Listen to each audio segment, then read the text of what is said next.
The rain hit Keira's coat so hard she could barely hear the rumble of traffic on Fifth Avenue, but she heard him loud and clear when he said, "I need someone who understands what it means to build something from nothing."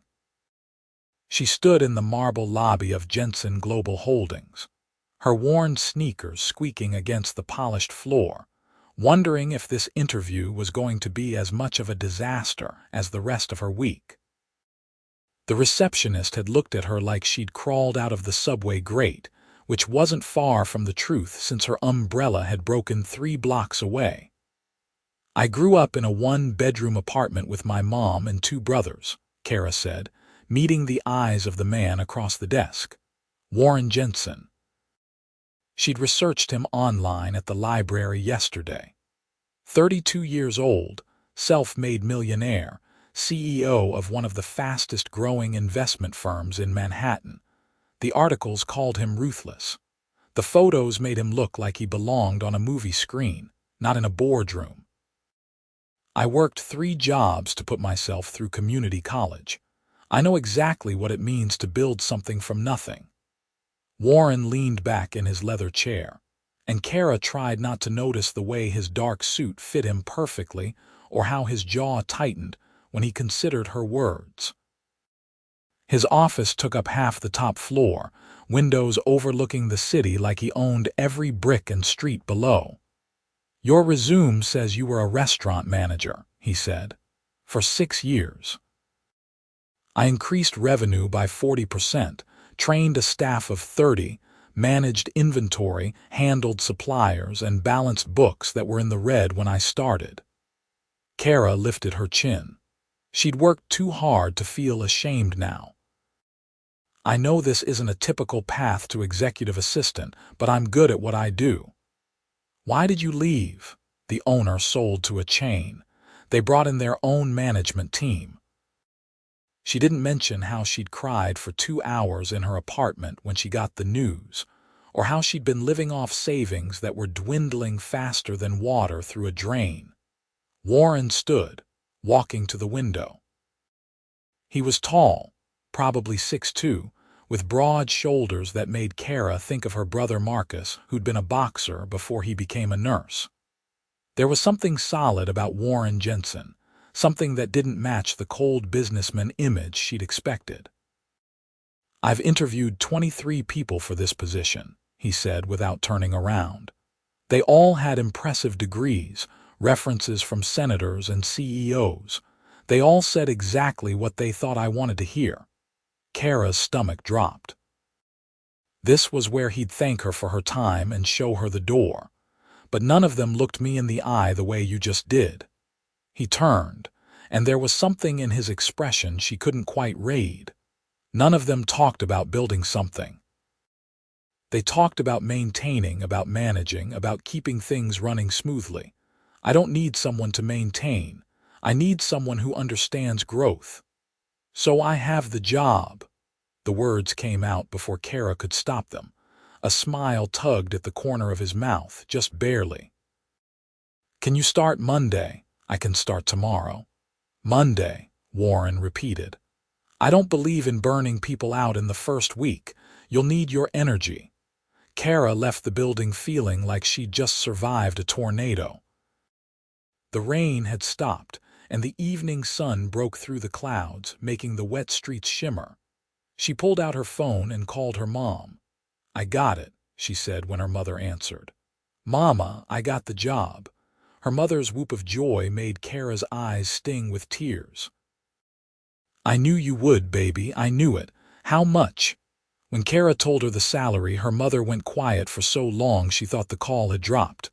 "That's more than twice what you were making," her mother finally said. "I know." Keira's voice cracked. "I know, Mama." Monday morning came faster than Keira expected.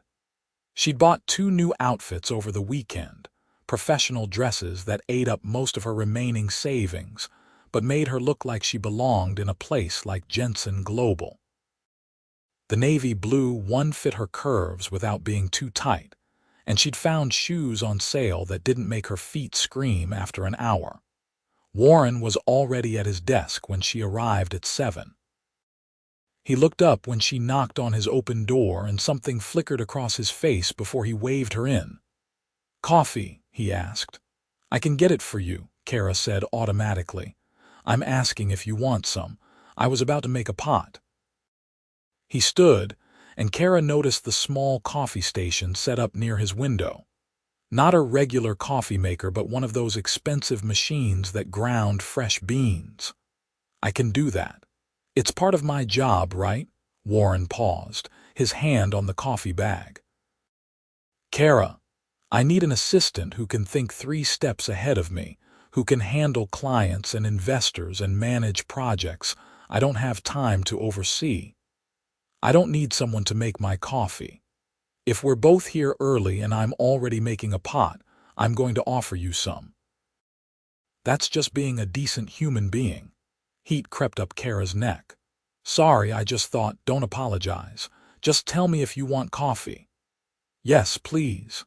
He made 2 cups, handed her one in a real ceramic mug, and they spent the next hour going over what her role would actually entail. It was overwhelming and exciting and terrifying all at once. Warren wanted her to sit in on meetings, to learn the business, to eventually handle some of the smaller investment opportunities that came across his desk. "I need to know you understand what we do here," he said. "Not just the administrative side, the actual work. You invest in companies," Keira said, "help them grow, then either sell your stake or take them public. Simplified, but yes. I started this firm 5 years ago with money I made in real estate. Everyone told me I was crazy, that I was too young, that I'd lose everything." He took a sip of his coffee. "I proved them wrong. Now I want to prove them wrong again by building something that lasts beyond me." There was passion in his voice that surprised Keira. She'd expected cold calculation, not this fire that made his eyes bright. The first week passed in a blur. Keira worked 12-hour days and loved almost every minute. Warren was demanding but never cruel, expected excellence but acknowledged when she delivered. He introduced her to clients as his assistant, but always included her in the conversations, asked her opinions after meetings, wanted to know what she thought. On Friday evening, as she was packing up her bag, Warren appeared in the doorway of the small office they'd set up for her next to his. "You survived," he said, barely. But Keira was smiling. "There's a client dinner tomorrow night. I need you there." The smile faded. "Tomorrow is Saturday, I know. I'll pay you overtime and you can take Monday afternoon off if you want." Keira thought about the plans she'd made with her friend Josie, the movie they were going to see. But she also thought about the number in her bank account, still too small, still too scary. "What time?" she asked. Something crossed Warren's face there and gone too quickly to identify. 7. "Dress is formal. I'll send a car for you." "I can take the subway." "Keira." He stepped into her office and the space suddenly felt smaller. "The restaurant is in Tribeca and the reservation is for 7:30. If you take the subway from Brooklyn, you'll have to leave by 5:30 to be safe." "I'll send a car at 6:40, please." She wanted to argue, but the logical part of her brain acknowledged he was right. "Okay, thank you." After he left, Keira sat at her desk for another 10 minutes, staring at nothing. Warren Jensen was not what she'd expected. The articles called him ruthless, but in a week, she'd seen him patient with a nervous intern, generous with praise for his team, and genuinely interested in the companies he invested in beyond just the profit margins. And he was attractive in a way that made her uncomfortable, because he was her boss, and she needed this job too much to even think about him as anything other than her boss. Keira went home and stood in front of her closet for 20 minutes before calling her mother. "I have a work dinner tomorrow night," she said. "Formal. I don't have anything formal." Her mother was quiet for a moment. "What about that black dress from Cousin Michelle's wedding?" "That was 3 years ago, Mama. It doesn't fit anymore." Keira had gained weight since then, not a lot, but enough that the dress cut into her wrong. Then we go shopping tomorrow morning. I have money saved. Absolutely not. I'm not taking your money. Keira Marie Kelly, you listen to me. I'm your mother, and if I want to help my daughter buy a dress for her fancy new job, I'm going to do it. Meet me at 10. They found the dress at the third store they tried, a deep green that made Keira's dark hair and eyes stand out. It hugged her waist and hips, fell to just below her knees, and made her feel like someone who belonged at a formal dinner in Tribeca. You look beautiful, her mother said, her eyes shining. Keira let her mother buy the dress and promised herself she'd pay her back when her first real paycheck came through. The car Warren sent was sleek and black, and the driver greeted her by name.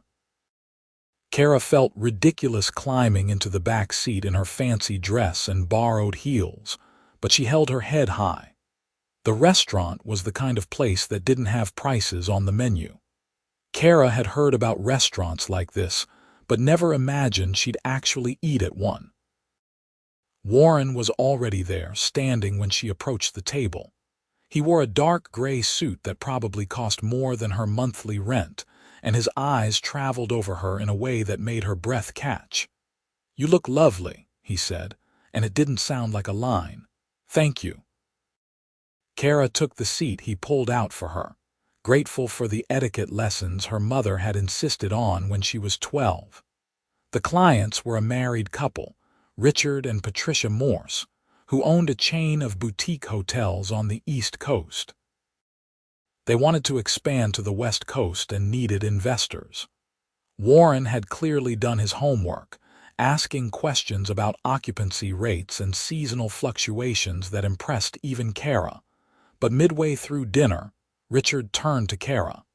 And what do you think, Miss Kelly? Should we focus on San Francisco or Los Angeles first? Keira's mind went blank for a second. Then she remembered the research she'd done yesterday, preparing for a different meeting. San Francisco, she said. The market is more stable, and there's less competition in the boutique hotel space. Los Angeles is saturated. You'd be fighting for the same clientele as 20 other hotels.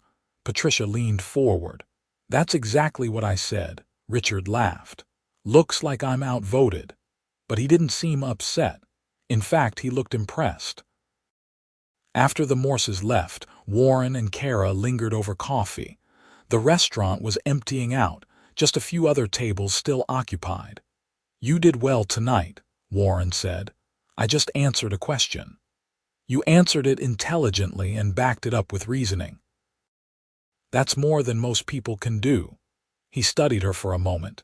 You're good at this, Keira, better than you think you are. The compliment warmed her from the inside out. Thank you. Can I ask you something personal? Keira tensed. I guess. Why did you look so surprised when I offered you the job? She hadn't expected that question. Because I don't have the background everyone else probably had. I barely have a degree, Warren. I managed a restaurant. This is completely different. Is it? You managed people, finances, logistics, customer relations. That's exactly what I need. The rest you can learn. He paused. I didn't hire you despite your background. I hired you because of it. Something in Keira's chest loosened. She'd been carrying around the fear that she'd been a pity hire, a diversity checkbox, anything other than someone who actually earned the position. I won't let you down, she said. I know you won't. The car took her home, and Keira spent the entire ride replaying the evening. The way Warren had included her in every conversation, how he'd asked her opinion even when the clients probably expected him to do all the talking. The way he'd looked at her when she arrived, she was being ridiculous. He was her boss. That was all. 3 weeks later, Keira had found her rhythm. She anticipated what Warren needed before he asked, managed his calendar with brutal efficiency, and had started sitting in on more meetings. The other employees at Jensen Global had accepted her. though she caught a few skeptical glances from a senior associate named Derek, who clearly thought she hadn't earned her position. Warren had noticed too. He'd pulled her aside after a tense meeting where Derek had questioned one of her suggestions. "Don't let him get to you," Warren said. "Derek's been here since the beginning and he expected to be promoted to a different role. He's taking it out on you." "He thinks I slept my way into this job," Keira said bluntly. Warren's jaw tightened. "What?" "I heard him talking to someone in the break room. He said there was no way you'd hire someone with my resume unless there was another reason." "I'll fire him." "No." Keira grabbed Warren's arm without thinking, then immediately let go. "Don't. That'll just make it worse. Everyone will think I ran to you and that you're protecting me because there's something—" She couldn't finish the sentence. Warren stepped closer and Keira's breath caught. "There is nothing inappropriate happening between us, and everyone in this office knows I don't operate that way. But you're right. Firing Derek would make it worse. I'll talk to him." "Warren, I'll talk to him professionally, make it clear that disrespecting colleagues isn't tolerated. He doesn't get to make you uncomfortable in your own workplace." He kept his word. Derek was coldly professional after that, but the whispers stopped. Keira threw herself into work even harder, determined to prove she belonged. She started coming in earlier, staying later, taking projects home on weekends. Her mother worried. Her friends complained they never saw her anymore, but Keira couldn't stop.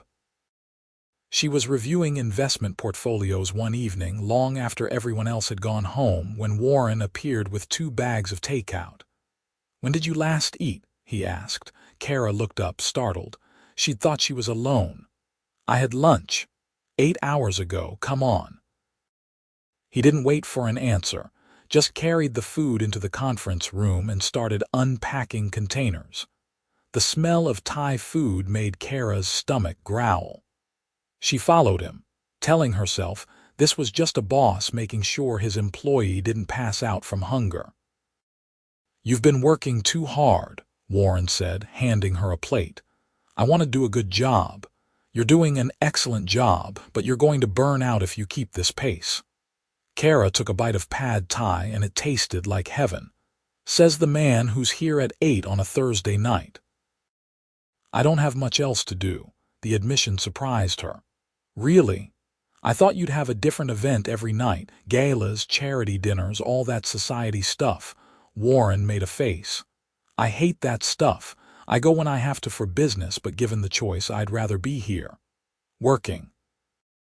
"Working," he agreed. He ate in silence for a moment. "My ex-fiancée used to complain about that, said I cared more about the company than our relationship." Keira's heart did something strange. She hadn't known he'd been engaged. "Were you together long?" 3 years. "She wanted me to sell the company, said we had enough money and I should focus on living instead of working." He shook his head. "But this isn't just work to me. This is what I built. This is proof that I made it, that I'm not the kid everyone said would never amount to anything." "What happened to you?" Keira asked softly. Warren looked at her, really looked at her, and something passed between them that made the air feel charged. "My dad left when I was 6. My mom worked 2 jobs to keep us fed. I wore second-hand clothes and got free lunch at school. The other kids knew and they never let me forget it. I swore I'd never be that poor again, that I'd never feel that powerless." "So you built an empire," Keira said. "So I built an empire," he echoed. "And my ex couldn't understand why that mattered. She came from money. She never knew what it was like to choose between paying rent and eating." "I do," Keira said. "I've made that choice. It's horrible." Warren's eyes softened. "That's why I hired you, not because of your resume or despite it.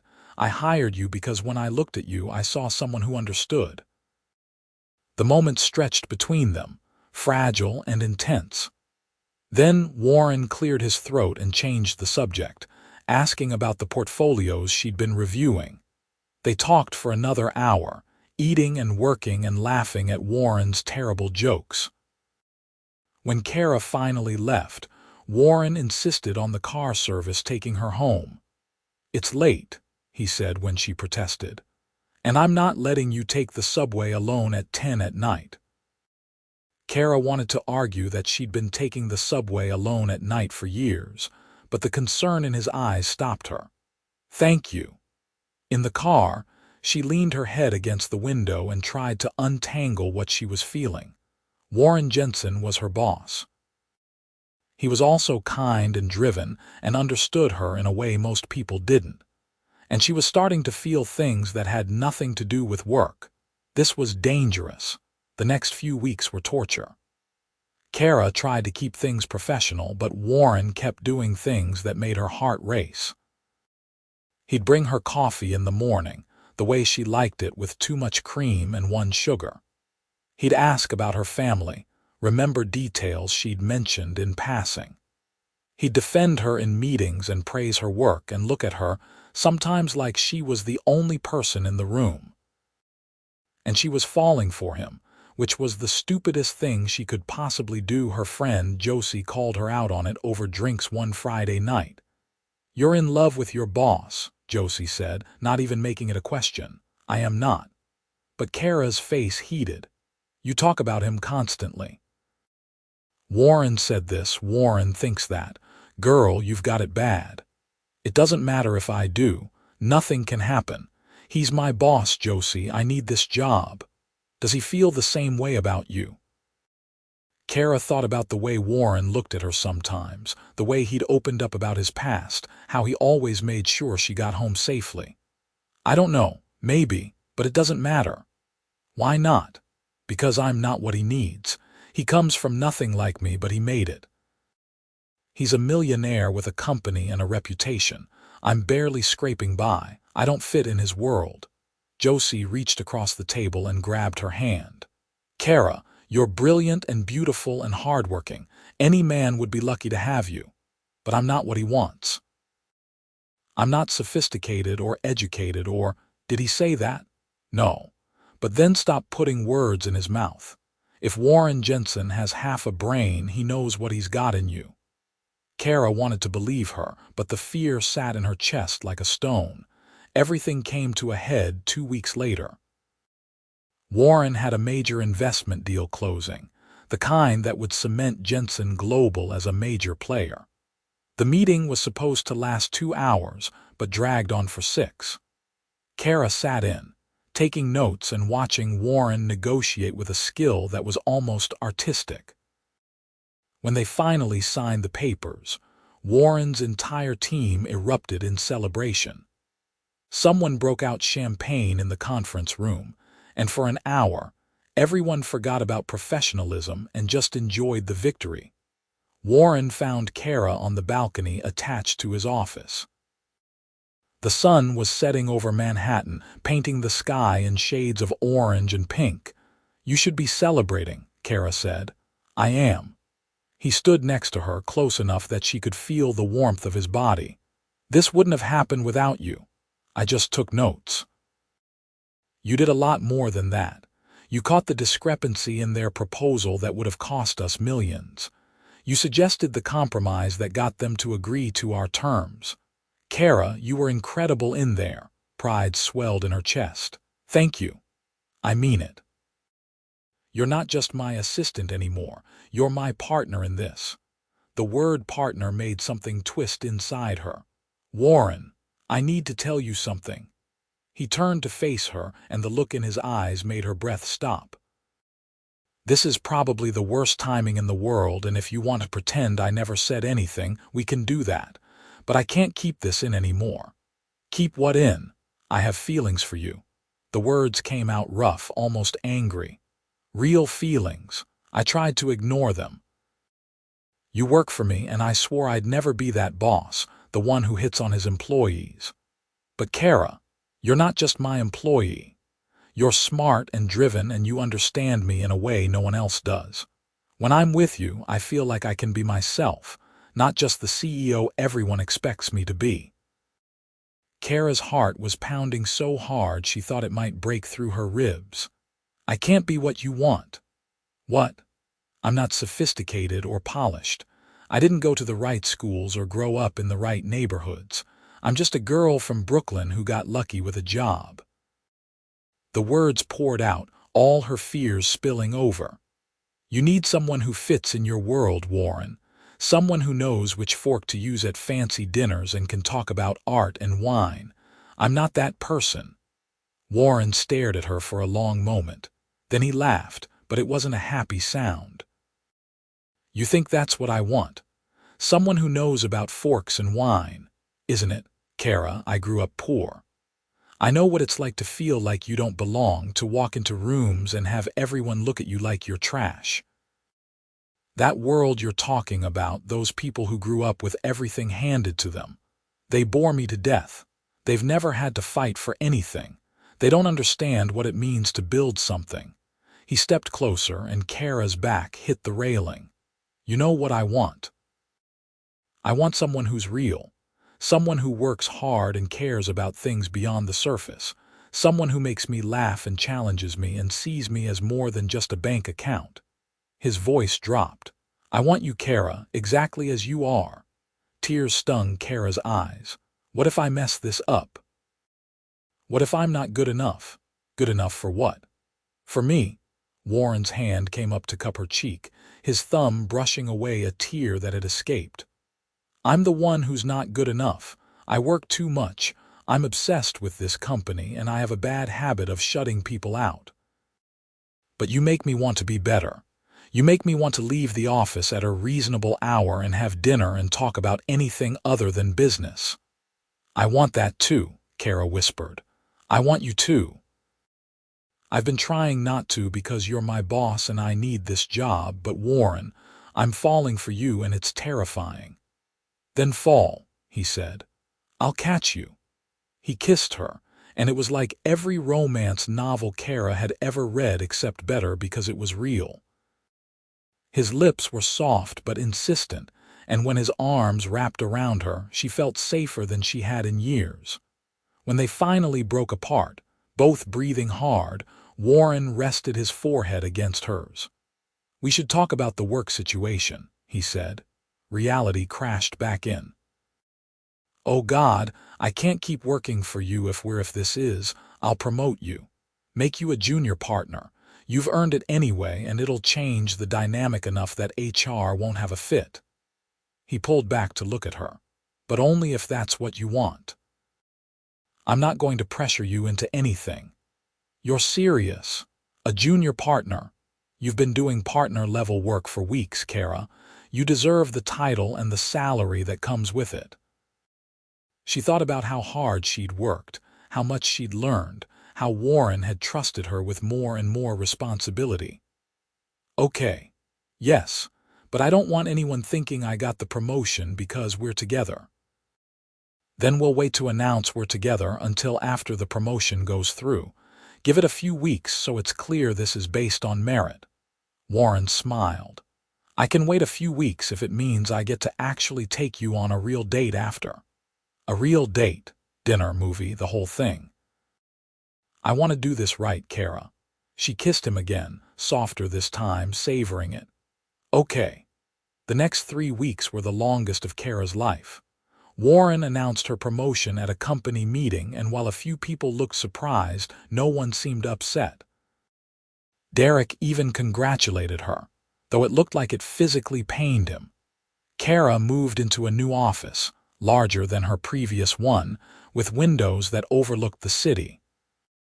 She took on bigger clients, managed more complex deals, and proved to everyone, including herself, that she'd earned the promotion. And through it all, Warren kept his distance professionally. In meetings, he was all business. He didn't show favoritism, didn't give her special treatment. But sometimes their eyes would meet, and the look that passed between them made Keira's stomach flip. Finally, 3 weeks to the day after the promotion was announced, Warren appeared at her office door at 5 on a Friday. "Want to get dinner with me?" he asked, and there was something boyish and nervous in his expression that made Keira fall even harder. "I'd love to." He took her to a small Italian restaurant in the West Village, the kind of place that had checked tablecloths and candles in wine bottles. It was nothing like the fancy restaurants they'd been to for business, and Keira loved it immediately. "I used to come here when I first started the company," Warren said after they'd ordered. "It was cheap, the food was good, and the owner never made me feel bad about sitting in the corner with my laptop for hours." "Does he still own it?" Maria. "And yes, she does. I tried to invest in her, help her expand, but she said one restaurant was plenty. She likes knowing everyone who walks through her door." They talked for hours about everything and nothing. Warren told her about growing up with a single mother who worked herself to exhaustion, about the chip on his shoulder that drove him to succeed. Keira shared stories about her brothers, about how she'd helped raise them after their father died, about her dreams of someday having enough money that her mother could retire. "How much does she need?" Warren asked. Keira blinked. "What? Your mother? How much would she need to retire comfortably?" "Warren, no, I'm not asking you for money. I'm not offering charity. I'm asking a question." His eyes were serious. "You've worked hard, Keira. You've earned a good salary, and with your new position you're going to earn more. But you're also supporting your family. That's admirable, but it shouldn't fall entirely on you." Tears pricked Keira's eyes. "She needs about 50,000 to pay off her debts and have enough cushion to feel secure. But I'll get there. I'm saving. What if we made it a bonus? For the Morse deal. You were instrumental in closing that, and it's going to make the company millions. 50,000 is more than fair. You're just saying that because of my mom. I'm saying it because you earned it and because I can." Warren reached across the table and took her hand. "Let me do this, Keira. Not as your boyfriend, but as your business partner who recognizes your value." She wanted to argue, but the thought of her mother finally being able to retire, to not worry about money for the first time in decades, was too tempting. "Okay, thank you." After dinner, they walked through the village, hand in hand like normal people. Warren pointed out buildings where he'd lived when he first moved to the city, tiny apartments he'd shared with roommates before he made his first million. "Sometimes I miss it," he said. "The struggle. Not the poverty, but the feeling of working towards something. Now I have everything I thought I wanted, and sometimes I wonder what I'm working for." "So work for something else," Keira said. "Build something that matters beyond money." "Like what?" "I don't know. What do you care about?" Warren was quiet for a long moment. "I care about people like us, people who didn't get advantages, who had to fight for everything. I want to help them." An idea sparked in Keira's mind. What if Jensen Global started investing in businesses owned by people from underserved communities? Not as charity, but as real investments. Find people with great ideas who can't get traditional funding because they don't have the right connections. Warren stopped walking, turning to face her. "That's brilliant. Really, really. We could create a whole division dedicated to it. Provide not just money, but mentorship, connections, resources." His eyes were bright with excitement. "Keira, this could be huge." They spent the rest of the walk planning, ideas flowing between them as easily as breathing. By the time Warren walked her to her door, Keira's head was spinning with possibilities. "I had a really good time tonight," Warren said, lingering in the hallway of her building. "Me too." He kissed her, slow and sweet, and Keira forgot about everything except the feeling of his lips on hers. "Can I see you tomorrow?" he asked when they broke apart. Yes. They spent the entire weekend together, and it was nothing like Keira had imagined dating a millionaire would be. They got bagels from her favorite place in Brooklyn, walked across the Brooklyn Bridge, saw a movie at a discount theater.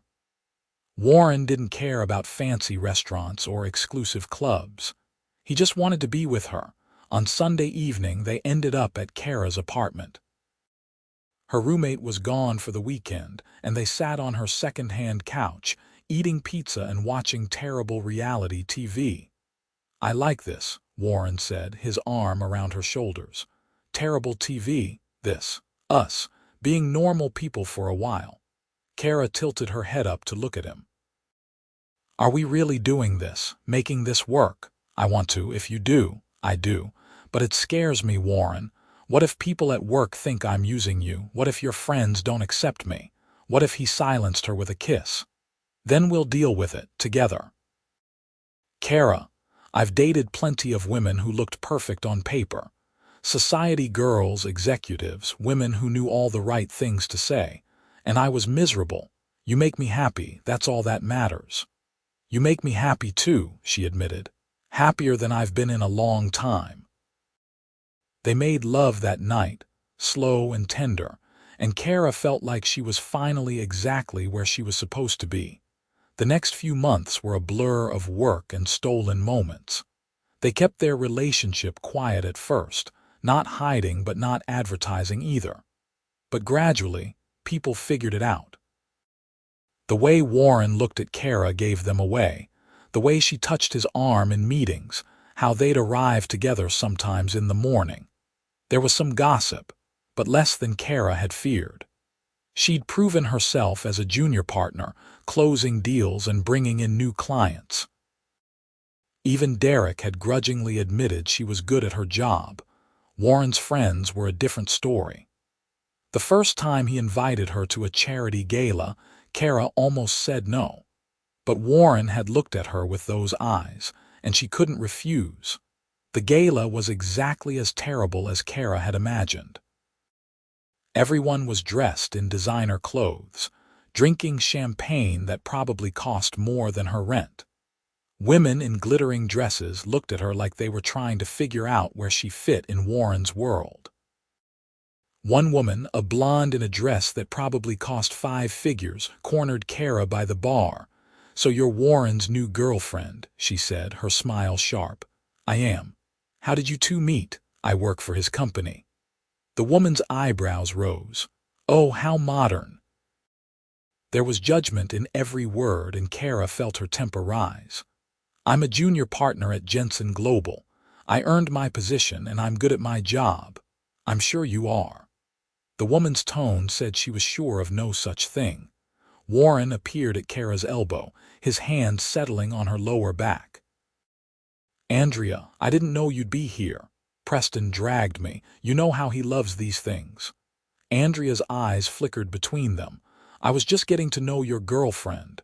"Fiancé," Warren said, and Keira's heart stopped. "What?" both Keira and Andrea said at the same time. Warren pulled a small box from his pocket, opening it to reveal a stunning diamond ring. "I was going to do this later, somewhere private, but I think now is perfect." He turned to Keira, and the love in his eyes made her breath catch. "Keira Kelly, you're the best thing that's ever happened to me. You make me laugh, you challenge me, you make me want to be better.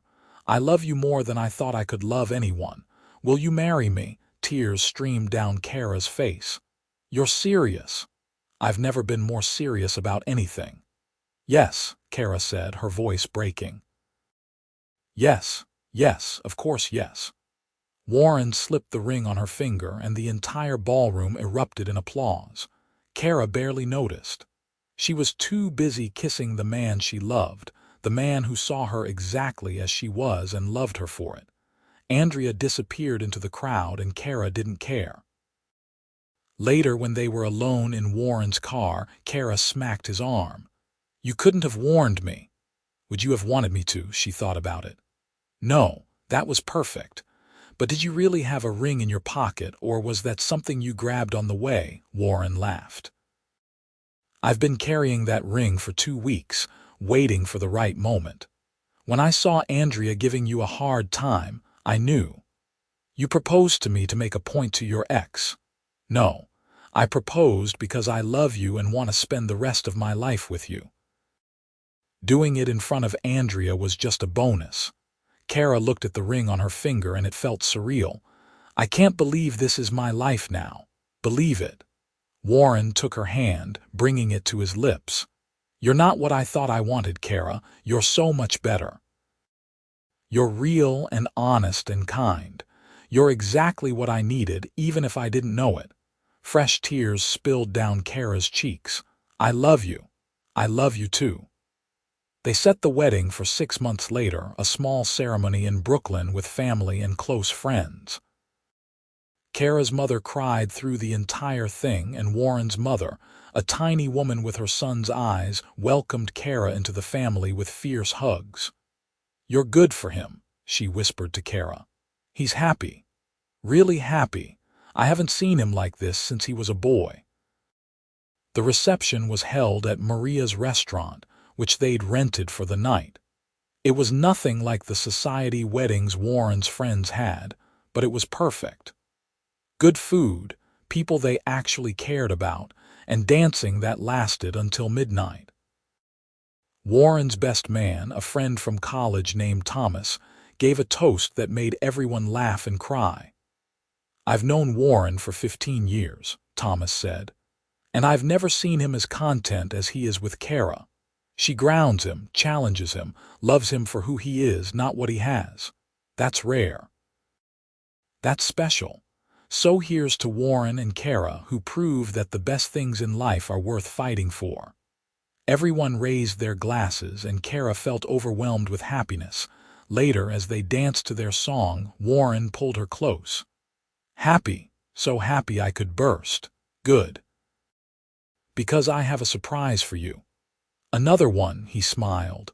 Remember that idea you had about investing in underserved communities? Of course. I've been working on it.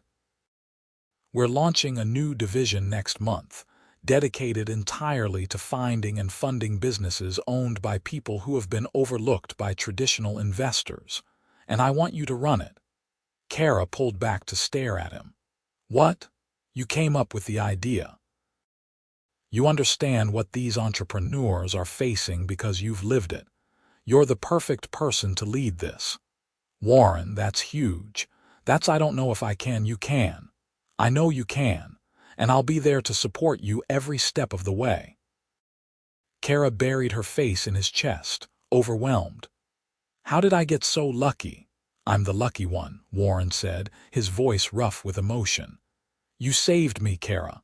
I was so focused on building wealth, on proving everyone wrong, that I forgot what really mattered. You reminded me.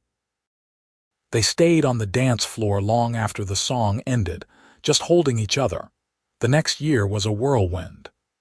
The new division, which they named Foundation Investments, took off beyond anyone's expectations. Keira found entrepreneurs with incredible ideas and helped them grow, providing not just funding but mentorship and connections. She loved it more than she'd loved anything professionally. Warren cut back on his hours, making time for dinners with Keira, for weekend trips, for the life they were building together. The company didn't suffer. If anything, it thrived under the new structure that gave more autonomy to the partners. Keira's mother retired, moved into a nicer apartment, and started volunteering at a community center. Her brothers both got promoted at their jobs. Life was good. One evening, almost 2 years after their wedding, Keira came home to find Warren cooking dinner. He'd gotten into cooking lately, watching YouTube videos and experimenting with recipes. Smells good, she said, wrapping her arms around him from behind. It's your favorite, chicken parmesan. She kissed his shoulder. You're sweet. I try. He turned in her arms. How was your day? Good. We closed the Rodriguez deal. Their bakery is going to be huge. I never doubted it. You have an eye for these things. They ate dinner talking about their days, about the new apartment they were thinking of buying, about everything and nothing. It was ordinary and perfect. After dinner, as they were cleaning up, Warren turned to her. I want to talk to you about something. Keira's stomach clenched. That sounds serious. It's not bad, at least I hope you won't think it's bad. He took her hand. I've been thinking about the future, about what comes next for us. Okay.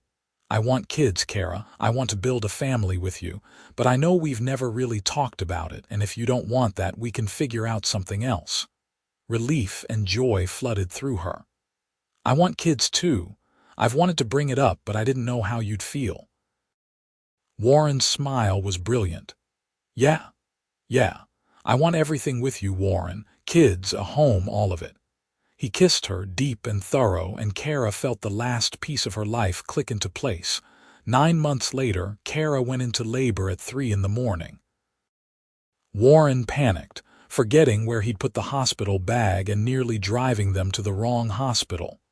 By the time they actually arrived, Keira was laughing through her contractions. "You're supposed to be the calm, collected CEO," she teased. "That's at work. This is different. This is our baby." Their daughter was born at 8 in the morning, 6 pounds and 7 ounces of perfection. They named her Grace after Warren's mother, and Keira had never felt love like this before. Warren held his daughter with shaking hands, tears streaming down his face. "She's beautiful.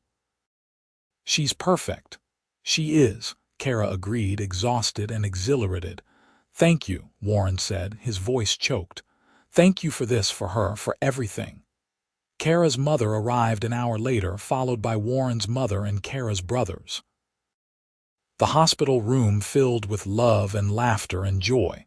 That night, after everyone had left and Grace was sleeping in her bassinet, Warren sat next to Keira's bed. "You remember that first day?" he asked. "When you came to interview, I remember thinking you were intimidating. I remember thinking you were going to change my life." He took her hand. "I was right.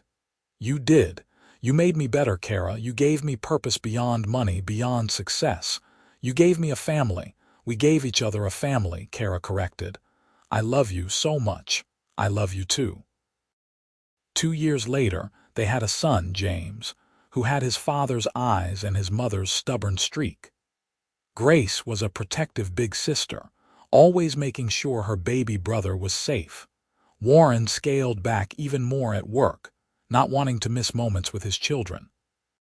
Keira did the same, and they found a balance that worked. Foundation investments continued to thrive under their shared leadership, making real differences in communities across the country.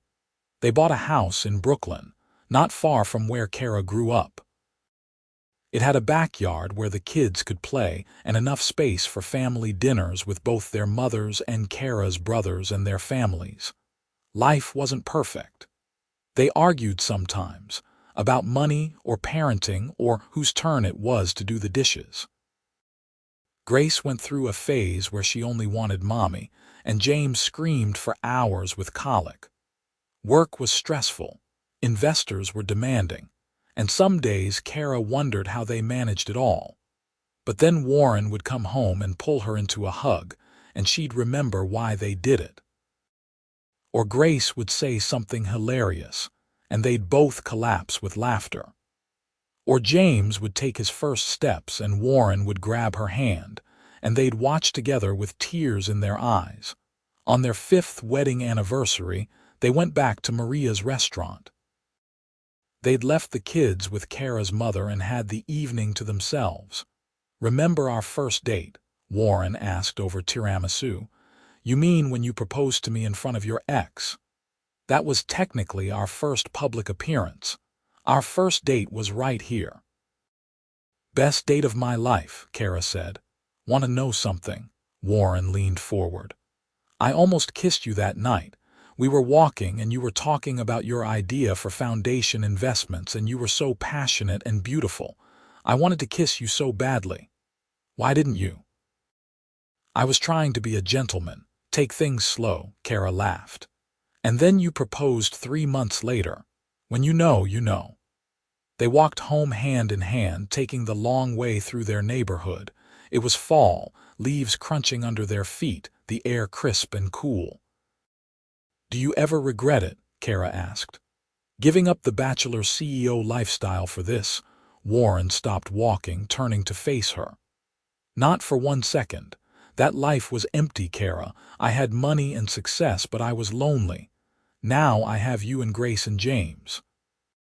I have a purpose beyond just making money. I have everything. Me too, Keira said softly. I keep thinking about that day I interviewed with you. I was so nervous. I thought I had no chance. I knew the moment you walked in that door. You looked me in the eye and told me about building something from nothing. I thought, there she is. There's the person I've been waiting for. I told you I wasn't what you wanted, and I spent the next few months proving you wrong. Warren cupped her face in his hands. You were right, though. You weren't what I wanted. You were so much better. You were what I needed. Keira kissed him, there on the sidewalk in Brooklyn, and felt grateful for every moment that had led them here. For the broken umbrella that had left her drenched at that interview. For the courage to apply for a job she didn't think she'd get. For Warren seeing past her resume to who she really was. I love you, she said. I love you more. Not possible. They walked home arguing playfully about who loved who more, and Keira thought about how far they'd both come. From two kids who grew up with nothing to building an empire together. But the empire wasn't Jensen Global or Foundation Investments. It was this. The family they'd created, the love they'd built, the life they were living. When they got home, Grace ran to hug them, even though they'd only been gone a few hours. James toddled behind her, his chubby arms reaching for his daddy. Warren scooped him up while Keira hugged Grace, and they all collapsed on the couch together in a pile of love. Keira's mother appeared from the kitchen, smiling at the sight. How was dinner? Perfect, Keira said, and meant it. Later, after both kids were in bed and Keira's mother had gone home, Warren and Keira sat on their back porch, sharing a bottle of wine and looking at the stars. What are you thinking about? Warren asked. How lucky I am. How different my life is from what I imagined 5 years ago. Better or worse? So much better. Keira leaned her head on his shoulder. I thought I'd be working multiple jobs forever, scraping by, hoping for something more. Instead, I have this, us, our kids, a career I love. It's more than I dreamed. You earned all of it, Warren said firmly. Don't sell yourself short, Keira. You worked hard, you took risks, you proved everyone who doubted you wrong. So did you. We did it together. They sat in comfortable silence, and Keira thought about the future, about watching Grace and James grow up, about building Foundation Investments into something that would outlast them both, about growing old with Warren. Want to know a secret? Warren said. Always. I want more kids. Keira laughed. How many more? I don't know. 1, 2, as many as you want. Let's see how we handle these 2 first, Keira said, but she was smiling. The idea of a bigger family filled her with warmth. Deal. Warren kissed the top of her head. Thank you. For what? For taking a chance on me, for loving me, for building this life with me. Thank you for seeing me, Keira said, for looking past what everyone else saw and understanding who I really was. Who you really are, Warren corrected, and who you are is everything to me.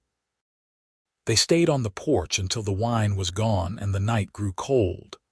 Then they went inside to their home, their life, their future together. Keira lay in bed next to Warren that night, listening to him breathe, and thought about how wrong she'd been that day in his office. She'd told him she wasn't what he wanted, that she didn't fit in his world, but she'd been exactly what he wanted, exactly what he needed. And he'd been what she needed too, even if she hadn't known it at the time. They'd both come from nothing, fought their way up, built something real and lasting. Not just a company or a career, but a love that would stand the test of time. Keira closed her eyes, Warren's arm around her waist, their children sleeping down the hall, and knew with absolute certainty that she was exactly where she was meant to be. And that was everything.